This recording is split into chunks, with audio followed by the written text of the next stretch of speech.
بسم الله الرحمن الرحيم. السلام عليكم ورحمة الله وبركاته. انتنا دي لايد إن شاء الله فايدة أو كلاتو أكسل يعني ماشان عاو أنا كفاقد دونا هدي لايد وقدر محن كهل دونا هدي لايد إن شاء الله ماشان محن كوي سنة أردي إيو سدح مادو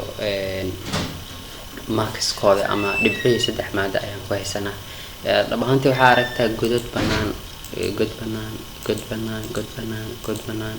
waxaas aragtaa marka majmo haddii ardayda ay yihiin arday aad u badan oo ka badan 1000 2000 waxay qaadanaysaa ama daatadaas ama xogtaas waxay noqonaysaa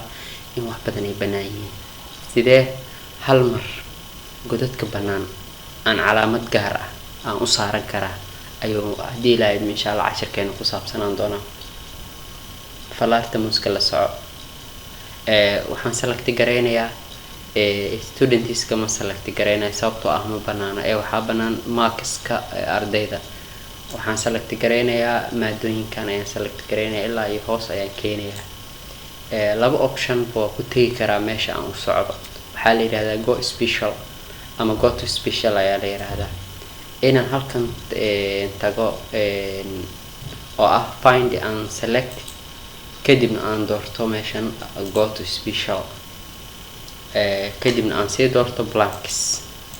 waan dhihi karayaa taayada laakiin waxa jirto habka fududtaas ayada ah waa F5 oo keyboardka computerka kamid ayaa taabanaysa marka taabatid meesha ayada ahayd unbay ku keentay special ayaan ka sii dooranayaa meeshan markaas ayaan waxaan leeyahay blanks kadibna waxaan leeyahay okay intaana marka ka bixin dhamaan godadkii oo blankiga ah waa la highlight gareeyay oo macnaha waa la calaamadeeyay marka waxaan ku aqoonsan karo ayaan sameynayaa waxaan leeyahay not appearance ma muuqda maadooyinkan ama meesha kuma jiraan kadibna markaan saas qoro intaas isagama baxayo waxaan leeyahay si aan u wada xiro godadka oo dhan not appearance ay wada noqdaan waxaan leeyahay control plus enter control iyo waxaan isla qabanayaa enter already marka maxaa aragtaa godadkii oo dhan in ay calaamad saarmeen soo habkan waxay ku fududeynaysaa in wax walbeeto ama tilaabo walba qaadaysid oo xogtaada ku saabsan inay cad yihiin casharkan kan xiga intaan ku kulmi doono aniga assalaamu calaykum waraxmatullaahi wabarakaatuh